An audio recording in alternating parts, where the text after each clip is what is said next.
بسم اللہ الرحمن الرحیم۔ السلام علیکم ڈیئر اسٹوڈینٹس، میں امید کرتی ہوں کہ آپ سب لوگ اللہ تعالیٰ کے فضل سے بالکل ٹھیک ہوں گے۔ میں ہوں آپ لوگوں کے ساتھ ایجوکیشن پوائنٹ سے، جہاں ہم آج انشاءاللہ ورک بک کا کام سٹارٹ کریں گے۔ پہلے میں آپ لوگوں کو یہ سارے چیپٹر اردو کی 5ویں کی کتاب سے کروا چکی ہوں۔ کتاب سے ہم نے سارے مشقی سوالات کر لیے ہیں۔ اب ہے باری ہماری ورک بک کی، جو کہ ہمارے پاس یہاں ہے سبق نمبر 12۔ یہ ہمارے پاس سیکنڈ ٹرم کی کتاب ہے اور سیکنڈ ٹرم کی ورک بک سے آج ہم پڑھیں گے ہم تمہارے ساتھ ہیں۔ اس سے پہلے کہ ہم اپنے ٹاپک کی طرف جائیں، میں آپ لوگوں سے کہوں گی کہ اگر چینل کو سبسکرائب نہیں کیا تو جلدی جلدی سے چینل کو سبسکرائب کر لیں، تاکہ آپ کو آنے والی ہر نئی ویڈیو مل سکے اور آپ کا کوئی کام بھی مس نہ ہو اور آپ کو ساتھ کے ساتھ سارا کام ملتا رہے۔ ساتھ ہی ساتھ ویڈیو کو لائک کریں، شیئر کریں اور ویڈیو کو اینڈ تک لازمی دیکھیں۔ یہاں ہمارے پاس ہے سوال نمبر 1، دیے ہوئے الفاظ کے معنی لغت سے تلاش کر کے لکھیں۔ اب یہاں ہمیں الفاظ معنی دیے گئے ہیں، جیسا کہ ورک بک پہ سارا سلیبس بنا ہوا ہوتا ہے، ہمیں صرف اسے فل کرنا ہوتا ہے۔ یہاں دیکھیں ہمارے پاس الفاظ ہیں شدت غم، جس کے معنی ہیں شدید غم میں مبتلا ہونا۔ شدت غم کے بعد لفظ ہے سانحہ، سانحہ کے معنی ہے حادثہ۔ سانحہ کے بعد اگلا لفظ ہے تدفین، تدفین کے معنی ہے دفن کرنا۔ اس کے بعد ہے ہمارے پاس اگلا الفاظ ملنسار، ملنسار کے معنی ہے خوش اخلاق۔ اس کے بعد ملنسار کے بعد اگلا لفظ ہے ہنرمند، ہنرمند کے معنی ہے کسی کام میں ماہر ہونا۔ ہنرمند کے بعد اگلا لفظ ہے نڈھال، نڈھال کے معنی ہے تھکن سے چور۔ اس کے بعد اگلا ہمارے پاس سوال ہے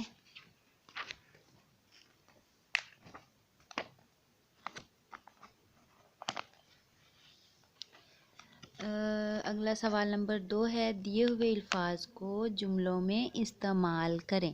تو یہاں ہمیں چند الفاظ دیے گئے ہیں جنہیں ہم نے جملوں میں استعمال کرنا ہے، جن کے ہم نے جملے بنانے ہیں۔ تو سب سے پہلے ہمارے پاس یہاں لفظ ہے برتاؤ، تو اس کا جملہ ہے ہمارے پاس، گاؤں والوں کے ساتھ بی اماں کا برتاؤ بہت اچھا تھا۔ یعنی ہم نے یہ سبق پڑھا تھا ہم تمہارے ساتھ ہیں، ننے والا سبق پڑھا تھا، جس میں سٹوری تھی کہ ننا گاؤں والوں کے ساتھ اچھے سے پیش نہیں آتا تھا اور اس کے والدین بہت حسن سلوک سے پیش آتے تھے گاؤں والوں کے ساتھ، اور پھر ان کی وفات کے بعد گاؤں والوں نے ننے کی بہت مدد کی تھی۔ اس کے بعد اگلا لفظ ہے ہمارے پاس اجرت، اجرت کا جملہ ہے، گاؤں والوں نے بغیر اجرت کے ننے کا گھر دوبارہ تعمیر کر دیا۔ یعنی کہ انہوں نے ننے سے کوئی پیسے نہیں لیے، کوئی رقم نہیں لی، بغیر کسی بھی معاوضے کے، بغیر اجرت کے انہوں نے ننے کا گھر دوبارہ تعمیر کر دیا۔ اس کے بعد اگلا لفظ ہے خود سر، یعنی کہ بدتمیز، کسی کی نہ بات سننے والا۔ ننا بہت خود سر اور بدتمیز تھا۔ تو یہ جو سارے الفاظ کے جملے ہیں، یہ تقریباً میں نے آپ لوگوں کو اسی سبق کے لحاظ سے کروائے ہیں، تاکہ آپ لوگوں کو جملے سمجھنے میں مشکل نہ ہو اور آپ آسانی سے یاد کر سکیں، اور ساتھ ہی ساتھ آپ لوگوں کو سبق کی سٹوری بھی یاد رہے، کہانی بھی پتہ ہو۔ اگلا لفظ ہے گزر بسر، تو گزر بسر یعنی کہ زندگی گزارنا، کس طریقے سے زندگی گزاری انہوں نے۔ تو میاں بیوی کی گزر بسر کرائے کی رقم سے ہو رہی تھی، یعنی کہ دکانوں کے کرائے سے جو رقم آتی تھی وہ اسی سے اپنے گھر کا خرچ چلا رہے تھے۔ اس کے بعد اگلا لفظ ہے ہمارے پاس پشیمان، پشیمان کا جملہ ہے، ننا اپنی بد اخلاقی پر پشیمان تھا۔